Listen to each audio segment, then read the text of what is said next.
Now turn up. What up is Marcos with Dynasty Football Dads. We are doing a two-part kind of video here. I'm going to be going through the Cam Akers kind of a little bit more in depth, looking through some of the free agents here, looking through some of the depth chart, or lack of depth chart, of the Rams. And we're going to be talking a little bit of Aaron Rodgers as well. So if you're new to the channel, please subscribe. We're giving away a Jerry Jeudy. I know it's upside down. Jerry Jeudy signed free jersey, free, F-R-E-E, jersey, to, well, one of you subscribers. All you have to do, again, is subscribe. Even if you've never even watched a full video, you may win a jersey, which is, I think, pretty cool. So we are going to be talking about Aaron Rodgers first. He was offered a 2-year extension to make him the highest paid quarterback, highest paid player. Of course, quarterbacks are usually the highest paid in the NFL. Highest paid player in the NFL. So, and he declined it, of course, because, I mean, it's not about the money. It's about kind of his, I guess, his stance. He's being stubborn at this point. Of course, you can see I am a Vikings fan. So I hope Aaron Rodgers is not on that team because, man, that would make the Vikings' path to division winners a lot easier. I mean, it's basically them and Soldier Field. I mean, you got them and Justin Fields, and that's going to be a little bit of a project, I think, for 2021 here. So, Aaron Rodgers, what do we do in, because we're a dynasty, we're a fantasy football show. We got to talk about fantasy football. What are we doing with some of these Packers players? What are we doing with Aaron Rodgers? Aaron Rodgers, I think, is a complete hold. I don't think he's going to hold out this entire year, and I don't think he's going to hold out this year, but we have a rock and a hard place. Where do we think he's going to be? I still think he ends up as a Packer. I think he vocalizes his displeasure as being a Packer, and I still think he suits up and plays for the Packers. It's what I think is going to end up being all. I think there's going to be confliction. I think there's going to be frustration. But even with other players and other teams, I mean, Allen Robinson has stated his displeasure and still is a Bear. They franchise tagged him. He's under contract. There's been plenty of other players, too, that, I mean, you see what happens when players hold up. Yes, running back position is a lot different than the quarterback position. But I believe that Aaron Rodgers will be a Packer when at the Sunday after Labor Day happens, which is the season start. And so I think he will start the season as a Packer. And so let's just say he doesn't. He doesn't start. He continues with this kind of platform, which I think majority of people you would probably ask would say that he is not going to be a Packer or he doesn't play NFL this season. That's what I would say the majority would probably say. Okay, let's go through that. Davante Adams, I think, goes down a slight bit. Maybe his touchdowns go down. He's not going to have 18 touchdowns. Maybe he'll have 12. So he's back to the pack of, I guess, what was that? That was kind of a back to the group. I'm not gonna say back to the pack because that's almost, I can't even think of what that word is called. Metaphor? No, I can't think of what that's called. Whatever. We'll get past that. So he's gonna get kind of snuck back into this grouping of being a top 3 wide receiver, but not being super elite that he was last year. I mean, points per game basis, he was just crazy. I mean, it was crazy. He didn't even finish. He didn't even play every single game, and he was just scoring at least a touchdown per game. It was a pretty incredible fantasy year for Davante Adams. So I think he comes back into this grouping of being still a top 3 wide receiver. More of these like DeAndre Hopkins frustration of the Houston Texans fold. If you look at DeAndre Hopkins, he was a great wide receiver, even with bad quarterback play. I think Jordan Love could still be a really poor quarterback and still Davante Adams be a really good fantasy option. Now we have to look at kind of other options. We have Aaron Jones, A.J. Dillon, we have Amari Rodgers, Robert Tonyan. I think the biggest hits that this goes to is Amari Rodgers and Robert Tonyan. If Jordan Love is the starter, I think these two players are going to struggle. And I think if Rodgers is the starter, I think that Tonyan could be a tight end like 8, 9, 10, somewhere around there, instead of being tight end 15, 18, 20 if Jordan Love is the starter. And Amari Rodgers could be a low-end wide receiver 2, high-end wide receiver 3 with Rodgers. With Jordan Love, I think that you're looking at a player that is probably a wide receiver 4, wide receiver 5, a Nelson Aguilar type a player, which is not totally unvaluable. I think it's valuable at times. Probably just a flyer. That is what we're looking at. So I think that's going to be a huge, incredible, it's going to be a big fallout if Rodgers doesn't decide to be a Packer. All right.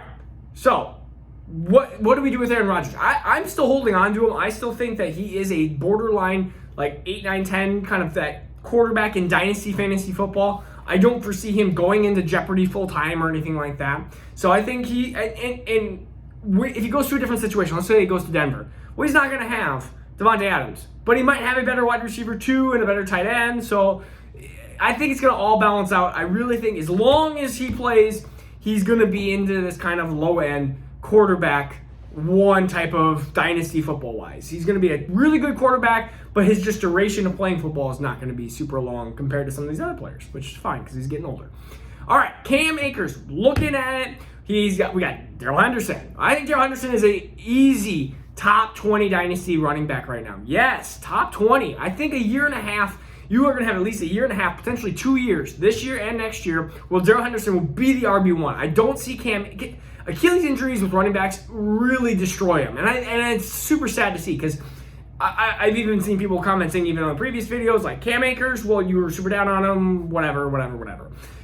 I wanted to see him play, though. I wanted to see what was going to happen. I'm okay with being wrong, but I wanted to at least see it. I wanted to see it come out. Like, was I wrong about DK Metcalf on his ability? Yes, I was. But you know what? I at least can own it and I can see it. If he would have been hurt right before his sophomore year, DK Metcalf, or even his rookie year, it's like, well, then it would have been it would have been sad because I want to see it actually happen. So Cam Akers gone. Cam Akers basically now it's just an RB like 40-ish. It's super sad. He's had a weird career because the first 8 games of his career, it's like, man, why did anybody draft him in the first 2 rounds of the rookie draft? He exploded the last couple games, and it was like, oh my goodness, this is a round 1 starter pick. No, I said no, not even a round 2 starter pick for me. I had him behind J.K. Dobbins, behind CEH, behind Antonio Gibson, behind DeAndre Swift, all behind those players. Even as of a week ago, a day ago, a month ago, like Cam Akers is behind those players. I even talked about him yesterday.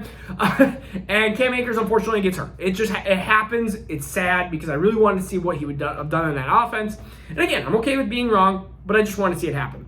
Now we have Darrell Henderson. Where does he fit in? I think he's going to be like an RB20. I do think Darrell Henderson, again, if you remember, he was a round 3 pick. He's a talented running back. He is a fine running back. He is a middle of the road running back, but I think he's going to have 2 years of a really good kind of spot there. I mean, so what are we looking at? I mean, because why Cam Akers, part of his problem was Darrell Henderson's there. Now Darrell Henderson's going to be there, and there's going to be no Cam Akers. So it's going to be all the Darrell Henderson show. It's going to be James Robinson 2.0, just by the fact that he's going to get a ton of work. Because we have Xavier Jones, who has more tackles. Yes, more tackles. I think it was either kick returns or punt returns. Sorry, I don't have the stat. The actual rush attempts. Yeah, that is a problem. He has more tackles than rush attempts.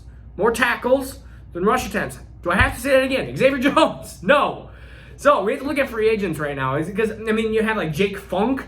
So maybe you can just draft him and be like Team Uptown Funk or something like that. Uptown Funk you up. Uptown Funk you up. But then not even play him or maybe, then just cut him. I don't know. It's just, Jake Funk is not going to be it. Otis, there's a guy named Otis. Doesn't matter though because he's an undrafted free agent from UCF. I don't think he's going to be anything either. I think this is going to be a clear free agent signing. It's not going to be Todd Gurley, but I can see Le'Veon Bell. Yes, Le'Veon Bell just being this like 20-30% just ugly just running back like he was in Kansas City and just, yeah, I could see Le'Veon Bell there. Who else? We can really see some ugly running backs. Adrian Peterson, I think he's still available. I mean, maybe Adrian Peterson wants a little show here. Really, the free agent market is pretty thin here, but I could see them putting a veteran body. I mean, you could even see in a world where Houston halfway through the year realizes that they suck and they're like 0-8 or 0-7. They could trade Philip Lindsay or David Johnson over to that team. I could see that as being a potential route or possibility. With the Rams, they don't have much draft pick. They don't have much capital anyways. I mean, they basically traded everything away for Stafford and Ramsey and anybody else that they need to fill in the gap. So right now, I feel like if you are looking for that RB2 at the Rams, you're going to be looking for somebody that's not going to be there. So just kind of be patient. You can be gambling, and if you want to have one of the free agents right now, running backs, just kind of be like, oh, like Le'Veon Bell has no value right now. But if he goes to the Rams, somebody's going to be like, I have Darrell Henderson. I want the backup. Right now, it's like, what would you give for Darrell Henderson? I think he's worth a first-round pick easily at this point. I saw him go for some seconds already. I'm like, whoa.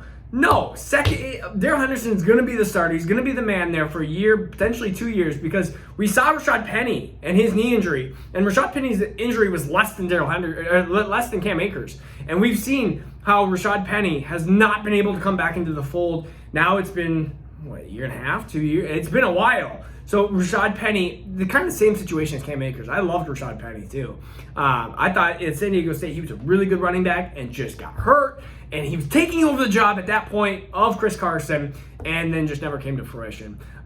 Just super sad at that point. So again, Darrell Henderson, worth the first round pick. I think easily at this point. Teams are going to be running back needy. This is just a very cautionary tale of your team can change so drastically. And we're not even at the season starting. There's going to be more injuries and more fallout, and it's just going to happen. And it's super sad, and I really hope that my players don't get hurt. Please don't hurt my players. The fantasy curse nation. So what else do I think? Cam Akers right now, what is his worth? This is a career-altering injury. I mean, he goes from worth easily probably a first and a half to 2 firsts. I mean, he's worth probably 2 firsts. He's worth 2 firsts. To probably worth like a second, an early second.